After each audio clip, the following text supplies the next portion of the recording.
أن لا إله إلا الله وحده لا شريك له وأشهد أن محمدا عبده ورسوله يا أيها الذين آمنوا اتقوا الله حق تقاته ولا تموتن إلا وأنتم مسلمون يا أيها الناس اتقوا ربكم الذي خلقكم من نفس واحدة وخلق منها زوجها وبث منهما رجالا كثيرا ونساء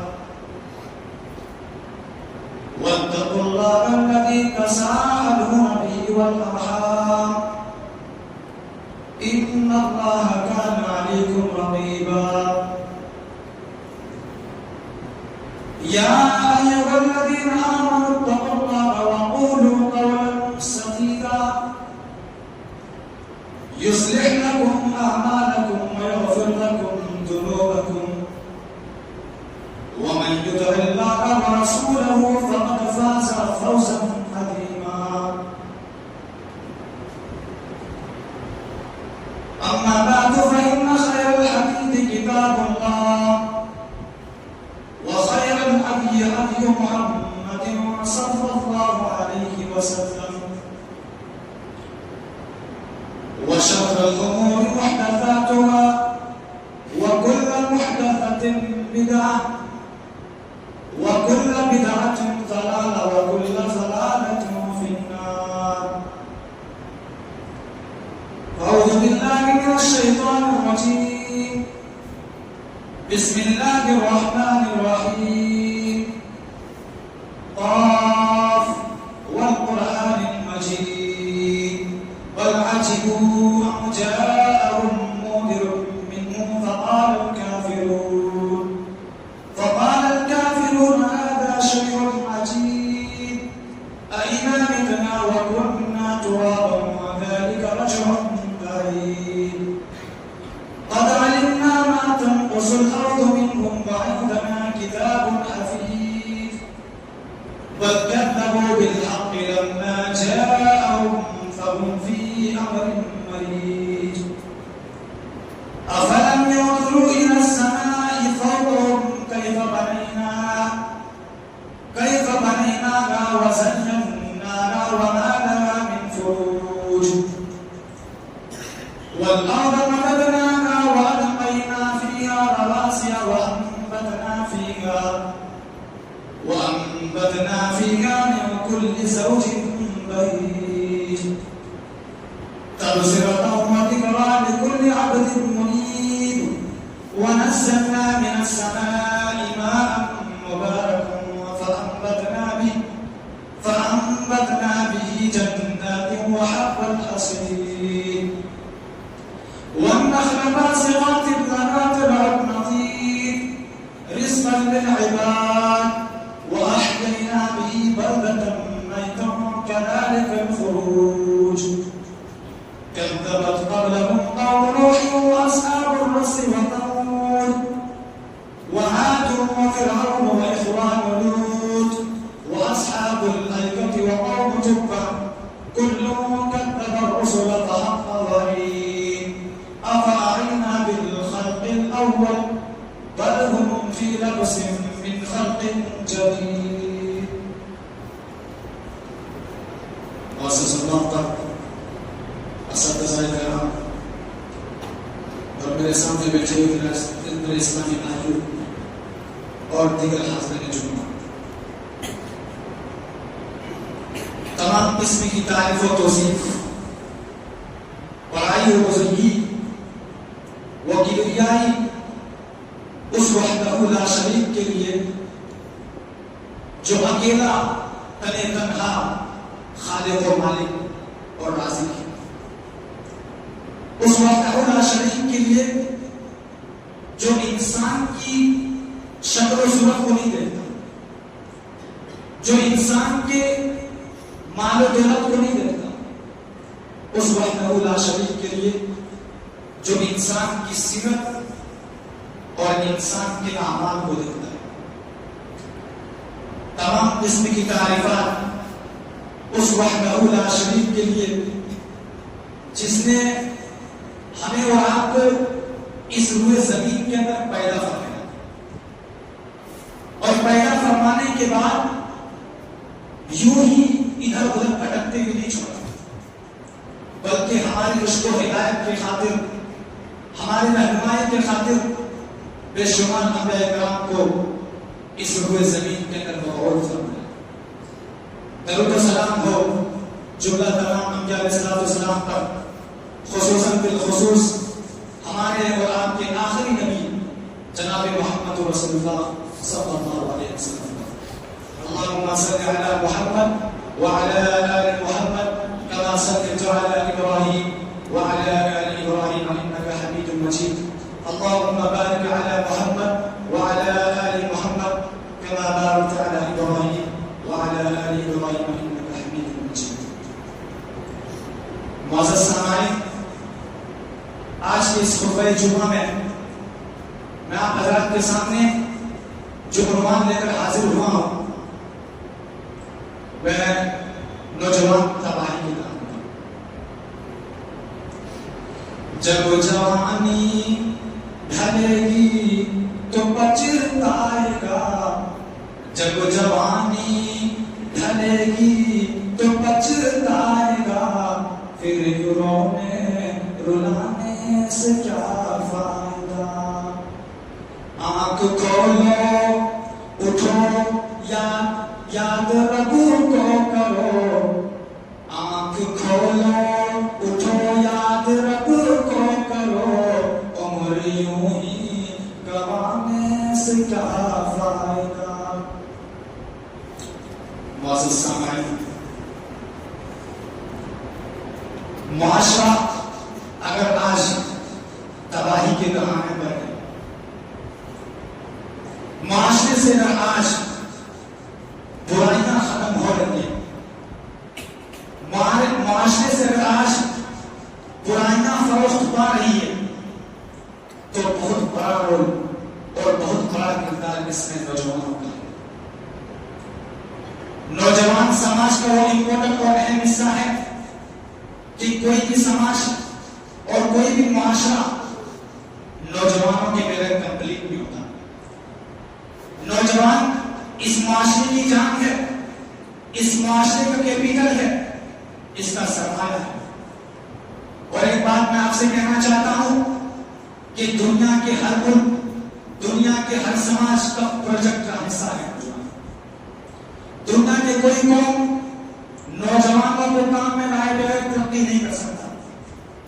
دنیا کی کوئی قوم آگے نہیں بڑھ سکتا جب تک کہ اس کے نوجوان باہمت نہ ہو، اس کے نوجوان باعمل نہ ہو، اس کے نوجوان محنتی نہ ہو.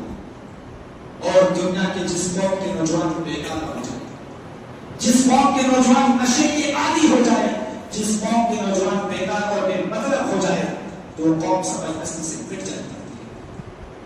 میرے عزیز ساتھیوں، اسلام بھی اس دنیا کے اندر ایک صالح معاشرے کی تشکیل کا پروجیکٹ رکھتا ہے. اسلام کا پروجیکٹ یہ ہے کہ دنیا میں ایک اچھا سماج بنے، ایک بہترین سماج بنے، اور اسلام اپنے اس پروجیکٹ کے لیے نوجوانوں کو آگے رکھتا ہے.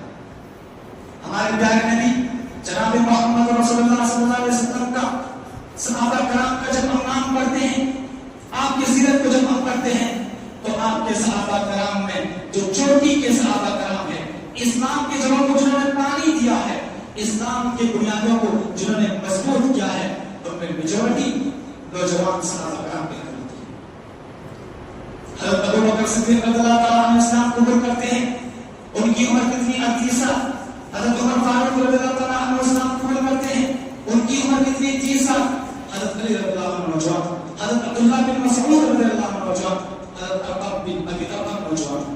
یہ پوری ٹیم محمد رسول اللہ صلی اللہ علیہ وسلم کی یہ نوجوانوں کی ٹیم. میرے نوجوان ساتھیوں، افسوس اس بات کا ہے، ملال اس بات کا ہے، دکھ اس بات کا ہے کہ آپ کو اپنی اہمیت کا اندازہ ہے، آپ کو اپنی ویلیو پتہ ہی نہیں. آج اس معاشرے کو تباہ کرنے والی معاشرے کو خراب کرنے والے طاقتوں کے ٹارگٹ آپ ہیں، اور افسوس سے کیا ہو رہا ہے کیا ٹارگٹ ہے۔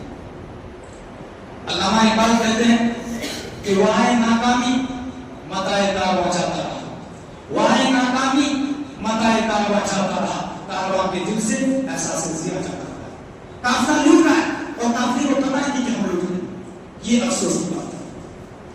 آج ہمارا نوجوان ٹارگٹ پر ہے، آج اسے خراب کرنے کی، اسے بگاڑنے کی، اسے تباہ کرنے کی کوششیں ہو رہی ہے، اور اسے پتہ نہیں، اسے احساس نہیں۔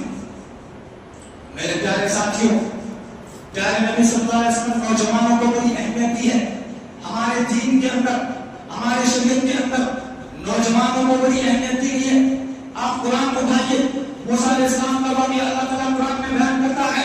موسیٰ علیہ السلام جب نبی بن کر، جب رسول بن کر اپنی قوم کے سامنے آئے تو قرآن کہتا ہے فَمَا آمَنَ لِمُوسَىٰ إِلَّا ذُرِّيَّةٌ مِّن قَوْمِهِ۔ موسیٰ علیہ السلام کے اوپر ان کی قوم کے چند لوگ ایمان لائے تھے۔ وہ کون لوگ تھے؟ قرآن کہتا ہے ذُرِّيَّةٌ مِّن قَوْمِهِ، وہ نوجوان تھے، وہ نئی نسل تھی، بوڑھے لوگ ایمان نہیں لائے تھے، محمد اور عمر فاروق لوگ ایمان نہیں لائے تھے۔ موسیٰ علیہ السلام کی دعوت پر لبیک کہنے والے ان کی قوم میں نوجوان لوگ تھے۔ میرے بھائیوں، آج جمعہ کا دن ہے، اگر اللہ نے آپ کو توفیق دی ہوگی تو آپ نے سورہ کہف کی تلاوت کی ہوگی۔ پیارے نبی صلی اللہ علیہ وسلم کی حدیث ہے جو جمعہ کے دن سورہ کہف کی تلاوت کرے تو اگلے جمعہ تک اللہ تعالیٰ اس کو نور عطا کرتا ہے، اس کو روشنی عطا کرتا ہے۔ آپ سورہ کہف پڑھتے ہیں، سورہ کہف میں اللہ تعالیٰ نے ایک واقعہ بیان کیا، ایک قصہ بیان کیا ہے، اس واقعے کی ڈیٹیل میں مت جائیے، اس کی تفصیلات میں مت جائیے۔ قرآن کریم نے واقعہ پیش کیا ہے، قرآن کریم ایک بات کو ہائی لائٹ کرتا ہے، إِنَّهُمْ فِتْيَةٌ آمَنُوا بِرَبِّهِمْ وَزِدْنَاهُمْ هُدًى۔ اللہ کے کچھ نوجوان بندے تھے جو اپنے رب کے اوپر ایمان لائے تھے۔ قرآن کریم انہیں ہائی لائٹ کرتا ہے کہ دنیا والے سنو، ایمان کی طاقت، توحید کی دعوت سب سے پہلے قبول کرنے والے دنیا میں نوجوان تھے۔ کل قیامت کا دن ہوگا، کل قیامت کا دن ہوگا، گرمی سے اور سورج کی تپش سے لوگ کے حال ہوں گے۔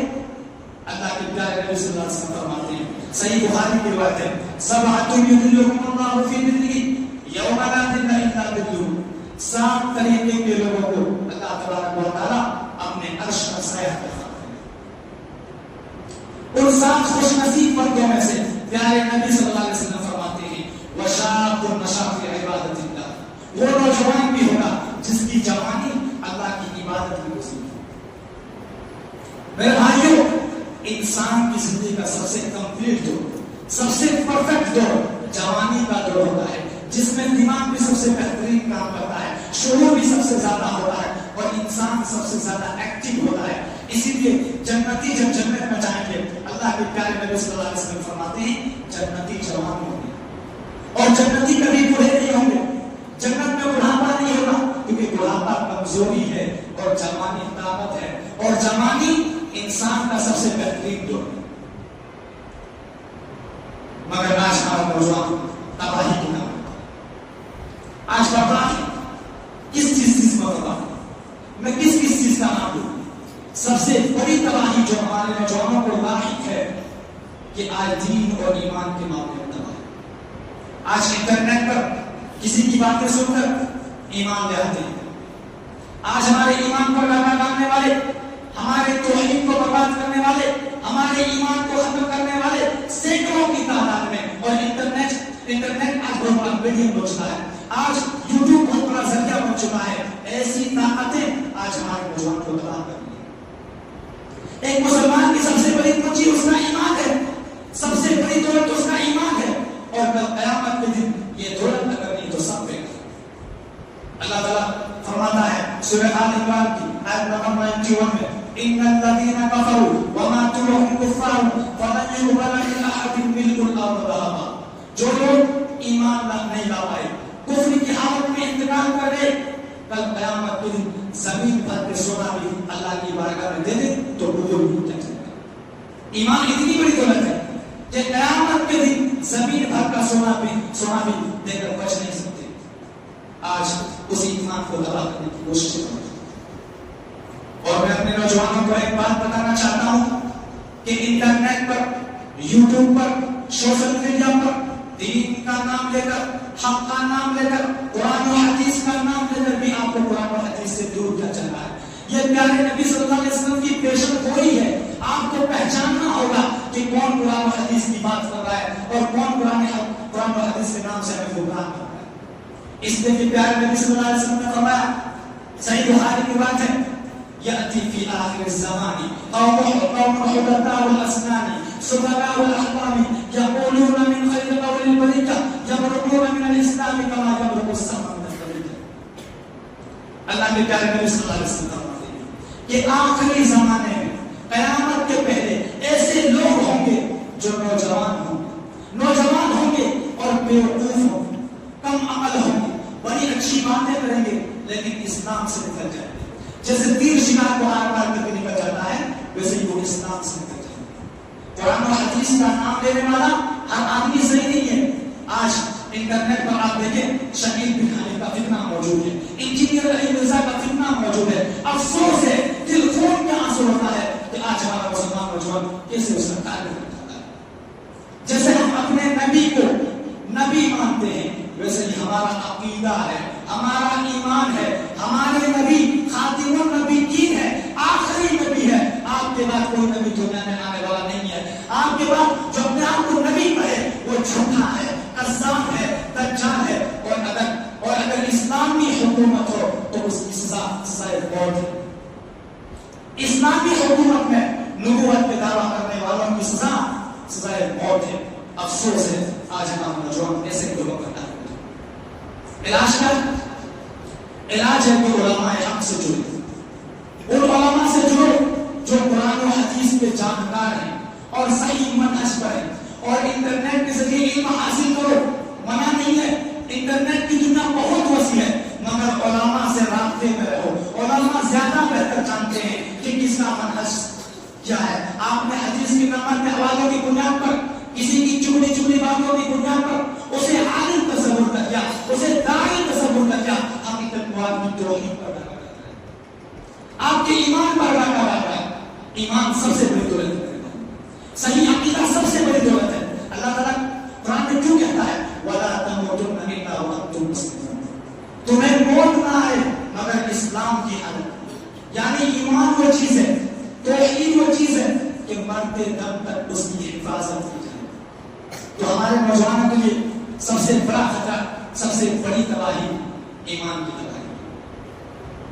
دوسرا مسئلہ ہمارے نوجوانوں کے سامنے دوسری جو چیز ہے وہ کہ زندگی کا کوئی گول نہیں، زندگی کا کوئی مقصد نہیں، زندگی کا کوئی ٹارگیٹ نہیں. کھانا ہے، کمانا ہے، انجوائے کرنا ہے. اللہ کی قسم یہ مومن کی زندگی نہیں ہے، یہ مسلمان کی زندگی نہیں ہے. یہ تو اللہ کو نام ماننے والے کی، اللہ کے دشمن کی زندگی ہے. قرآن کہتا ہے، مکہ کے مشرکین کہا کرتے تھے ان ہی الا حیات الدنیا نموت ونحیا وما نحن بمبعوثین. ہم کو دنیا میں جینا ہے، یہی کھانا ہے، یہی پینا ہے، مر جانا ہے. آخرت کوئی چیز نہیں ہے، قیامت کوئی چیز نہیں ہے. مومن کی سوچ ایسی نہیں ہے. مومن ایک پروجیکٹ کا حصہ ہے، مومن کی زندگی کا ایک مقصد ہے، مومن کا ایک ٹارگیٹ ہے. ٹارگیٹ کیا ہے؟ مقصد کیا ہے؟ قرآن کہتا ہے وما خلقت الجن والانس الا ليعبدون.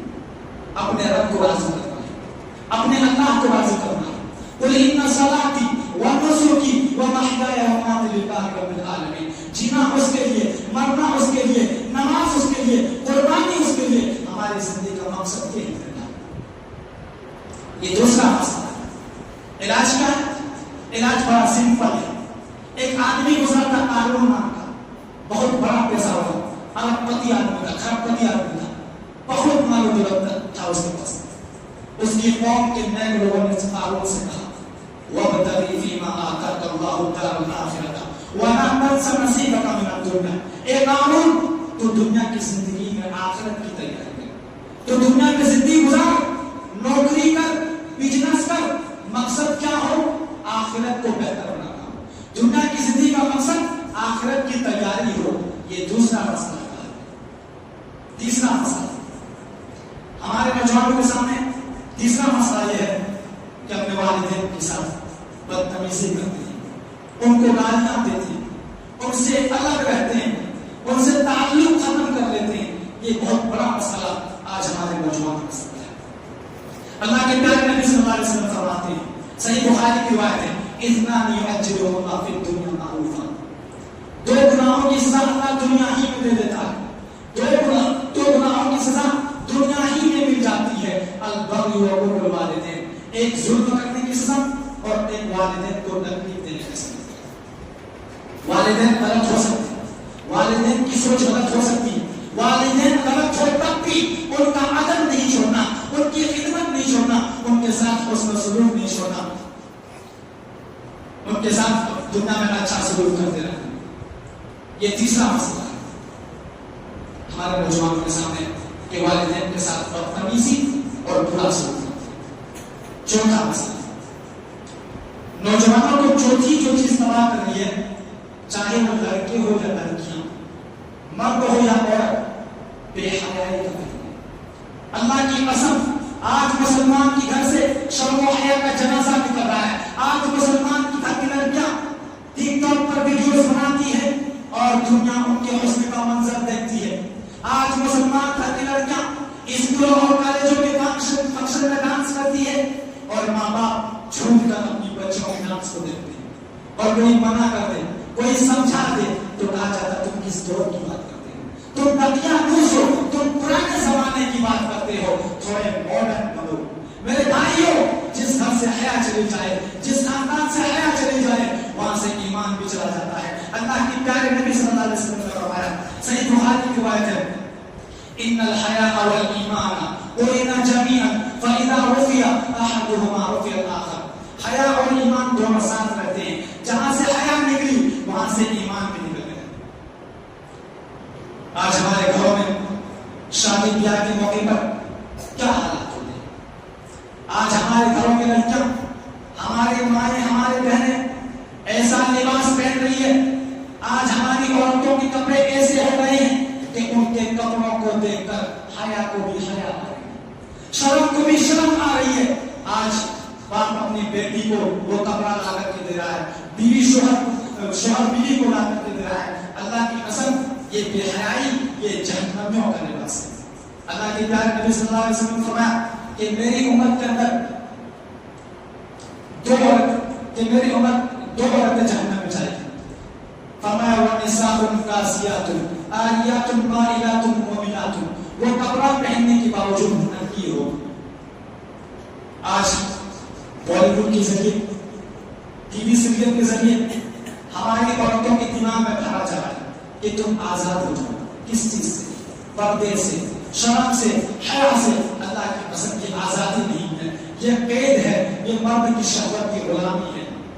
آج آپ ہوائی جہاز میں سفر کیجیے، فلائٹ میں سفر کیجیے، ایک عورت ہوتی ہے جس کو ایئر ہوسٹس کہا جاتا ہے. وہ نومبر اور دسمبر کے سردی کے موسم میں بھی منی اسکرٹ پہنتی ہے. وہ ہوائی جہاز میں اپنی پوری جان کو ننگی رکھتی ہے کیونکہ اس کے کمپنی کا آرڈر ہے. وہ ٹھٹورتے ہوئے، کپکپاتے ہوئے سردی کے موسم میں پورا کپڑا نہیں پہن سکتی. کیوں؟ کیونکہ اس کے کمپنی کا آرڈر ہے. وہ دنیا کہتی ہے آزادی ہے. میں کہتا ہوں نہیں، یہ آزادی نہیں ہے، یہ غلامی ہے، یہ عورت کے ساتھ عیاشی ہے، یہ عورت کو اپنی عرش کا شکار بنانے کی ایک سازش ہے. اب میں یہیں سے چند باتوں سے کرنا چاہتا ہوں. آخر میں اللہ تعالیٰ سے دعا ہے کہ اللہ تعالیٰ جتنے بھی نوجوان بے راہ سے بھٹک گئے یا خدا، تو ان کو صراط مستقیم پر کام سے رکھتا. آمین. باخر